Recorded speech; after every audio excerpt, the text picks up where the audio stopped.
Y'all, that's wishful thinking. We've got to start looking at reality as it's presented to us.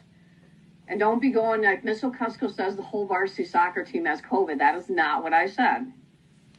I said I happen to know that they're all quarantined. Whether or not they have it, it's none of my business. But you got to tell me that you didn't know that. Some of you are like, well, no, I don't have any friends who are soccer friends. I'm waiting for the football team to follow. Here's a stupid for you. Toma, who has more cases than anybody, jackwagons, they're actually sponsoring a homecoming and a prom combined. I'm sorry? Did someone say Google search for moron? Yes, that's Miss Okusko's 8 a.m. sarcasm coming through. Michaela's just dying. You missed me, Michaela, you do. But gosh, guys. And all I can sit here and think about are those poor little eight-year-olds, those 9, 10-year-olds who need to be in school, but they can't be. Why? Because the high schoolers have to have their sports. Kind of a linear scope, isn't it? When we start thinking about how what we do affects everybody else. We make this decision as a district, not as a building. Oh, and it might very well be maybe the other buildings will go back in and the high school will still be virtual because that's what they did with Southside. So having said all of that and making sure that we all very clearly know what's going on in the world around us, you are supposed to have had turned in an outline and a rough draft.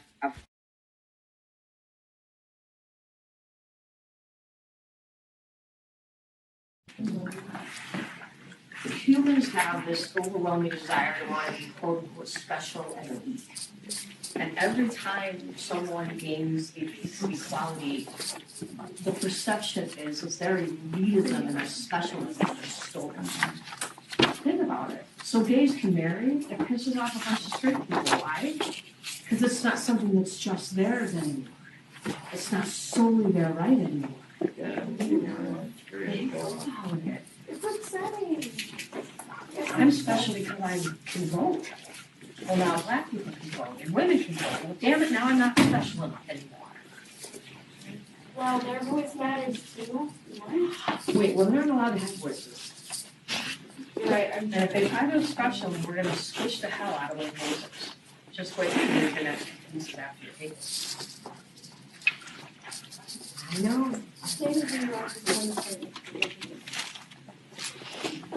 Because like I thought people didn't know about the detainment centers. So it's like, oh, people know about it. They're just ignoring that it's going on. The world is, it's fair point if you want.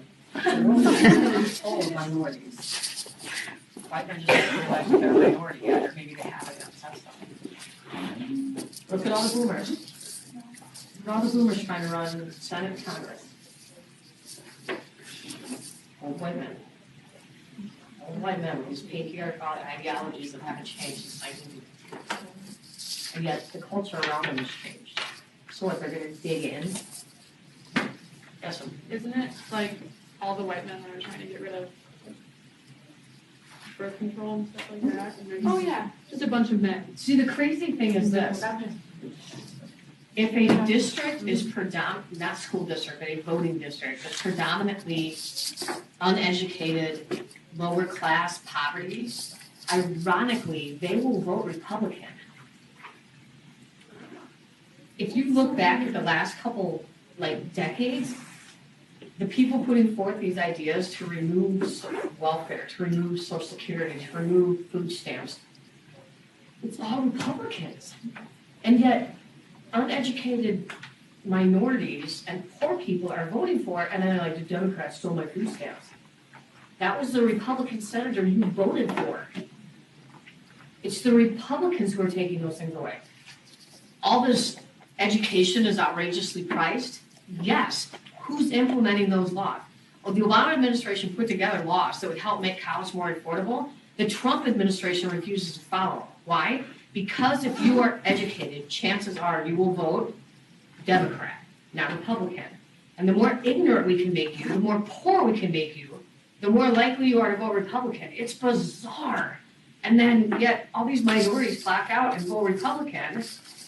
And all they do is try to, it boggles my damn mind. You are voting for the people who are literally punching you in the minority face. And yet you all line up and be like, well, I'm going to stand by Trump because he's going to make America great again. What has he done to make America great? Somebody explain it to me. I'm highly educated. I am highly educated, and I would like to know. The economy is improving. The unemployment rate's skyrocketing. The trade wars are killing the American farmers, which is the Midwest. I wonder why we don't want to share representing barbecue people in the hallway. You thought I left that behind? No, no. I don't have girl brain. I have guy brain. I deal with logical facts, and I would like to know the logical facts about how. He's kicking out the immigrants. Give me facts. I welcome facts. Open-minded. Oops. And of course, the businessman, 2 days ago, and then just yesterday, Fiona Hill's testimony, I'm waiting for them to say for a woman, but she very eloquently and very logically brought all the pieces of the puzzle together and put them out there. She happens to be a British immigrant. And then the GOP's like, blah, blah, blah, blah, blah, blah. And she looked at him and she said, sir, more or less, it's things like this that are ruining America. She is a political analyst who studied Vladimir Putin and his political techniques and has written a book about it. She said this is exactly what the Russian nationals want you to do. This is Putin's game card. He wants the Americans to sow discord amongst each other, and you, sir, are helping him ruin our nation. Now, it's pretty bad when two immigrants, one from Russia and one from Great Britain, have to come save America because Americans who were born here don't have enough cojones to stand up and say, wait a minute, right is right and wrong is wrong. I don't care what political party you're on. It is literally treasonous to reach out to a foreign entity to ask them to help you win an American election. I don't care if you're Democrat, Green Party, Republican, or anywhere in between. That's my personal opinion. You don't have to listen to it. Right is right and wrong is wrong. And Miss Okusko's black and white little mind. All righty then. Period. What does it say? Actually, And so,